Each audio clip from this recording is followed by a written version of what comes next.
Bismillahirrahmanirrahim. Alhamdulillahirabbil alamin.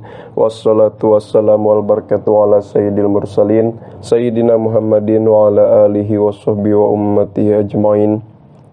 Subhanaka la ilma lana illa ma 'allamtana innaka antal alimul hakim. Allahumma anfa'na bima 'allamtana wa 'allimna ma yanfa'una wa zidna ilma.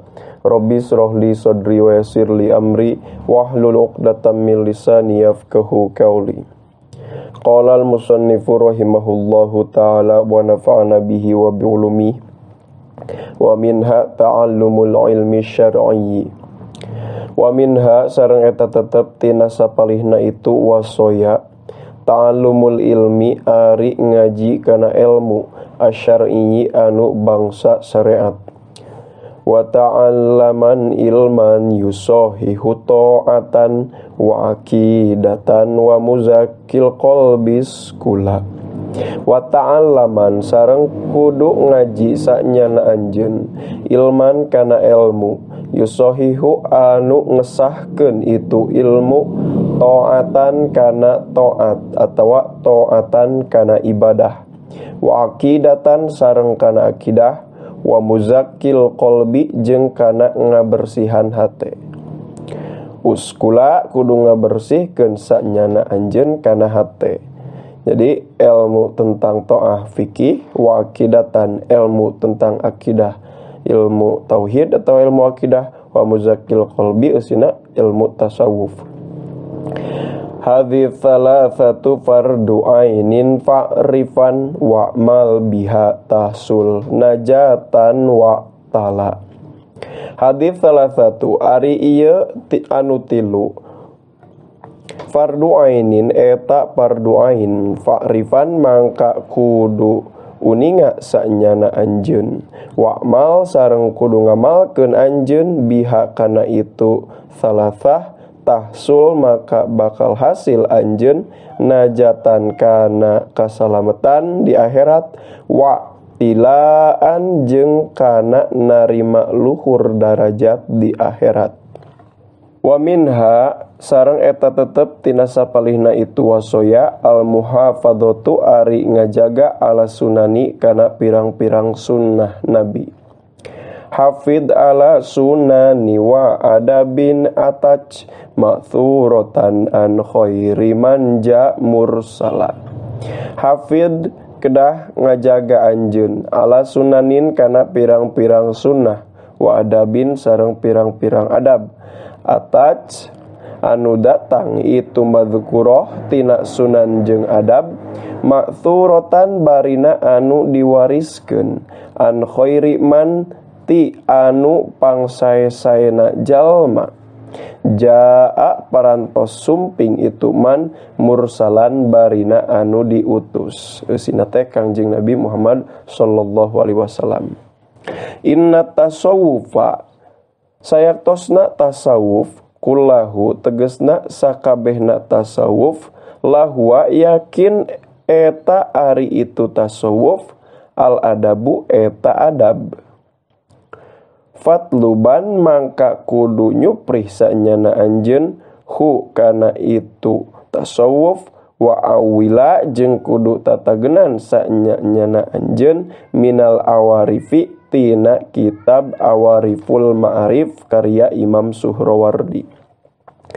Idla dalila karena teu aya dalil ala toriki kana jalan ilal ilahi menuju ka Allah illa mutaba'atur rasuli angin eta ku cara nuturkeun ka rasul al mukammili anu nyampurnakeun rasul fi halihi dina tingkahna rasul wa fa'alihi jeung pada melana rasul wa maqalihi jeung ucapanna rasul. Fatataba'an mangka kedah naliti sanyana anjeun wa tabi'an sareng kedah nuturkeun sanyana anjeun la ta'dila ulah mengkol sanyana anjeun tina nuturkeun ka rasul.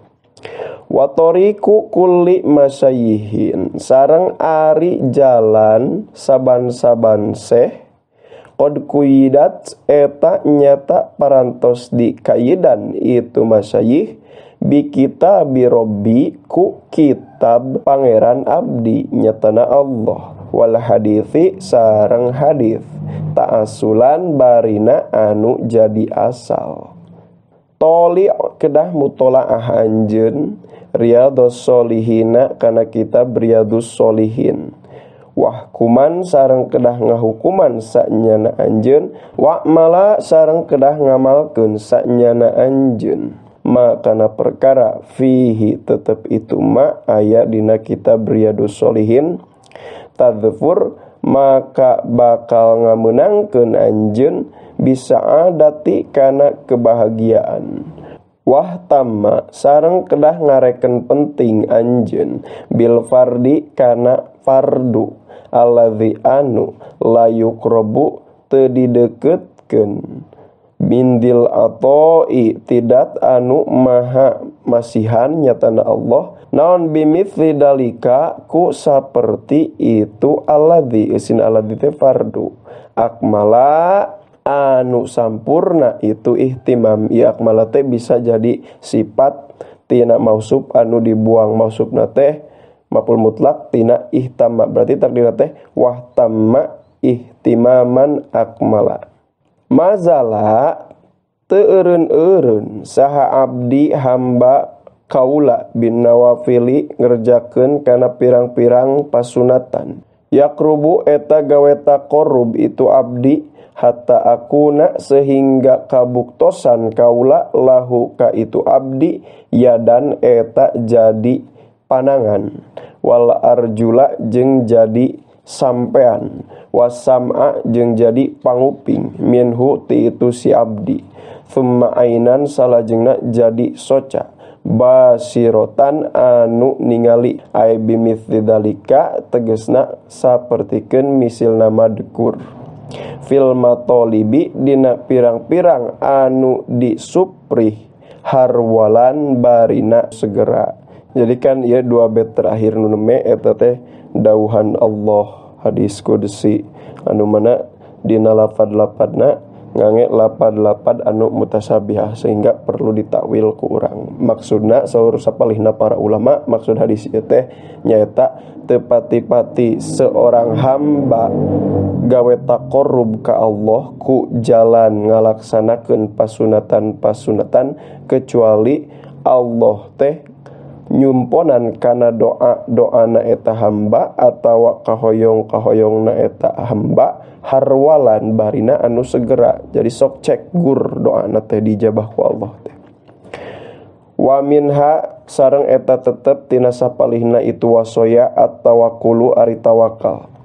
Wa tawakkalan mutajarrodan fi rizqika fikotan biwa'di rabbi akroma mufdila.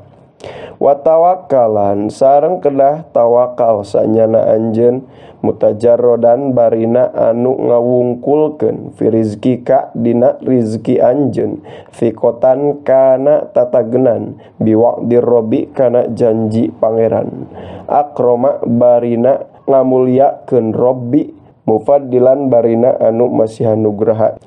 Ammal mu'ilu fala yajuzu qu'uduhu an maksabin li iyalihi mutawakkila.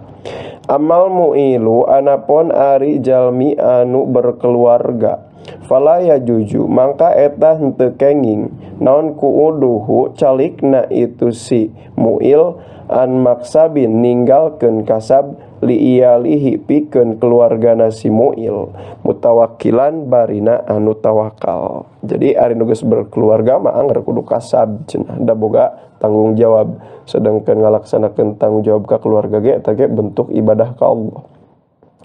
La tabdulan linnasi irdokatomi'an fi malihim au jahihim mutadzallila. La tabdulan ulah mere sanyana anjeun linnasi ka manusa irdoka kana kahormatan anjeun tomian barina anu toma anu ngarep-ngarep fi malihim kana hartana itu nas, au jahihim atawa kana kamuliaanana itu nas, mutadzallilan barina anu rendah diri. Jadi tekaci rendah diri ka manusia barina ngarep-ngarep kana hartana atawa kana kamuliaanana. Wa minha al ikhlasu akhlis wa dha alla turida bito'ah. Wallahu a'lam bisawab. Subhanakallahumma wa bihamdika asyhadu an la ilaha illa anta astaghfiruka wa atubu ilaik. Sallallahu ala sayidina Muhammad wa ala alihi wa sahbihi wa baraka wasallam. Hadanallahu wa iyyakum ajmain. Assalamualaikum warahmatullahi taala wabarakatuh.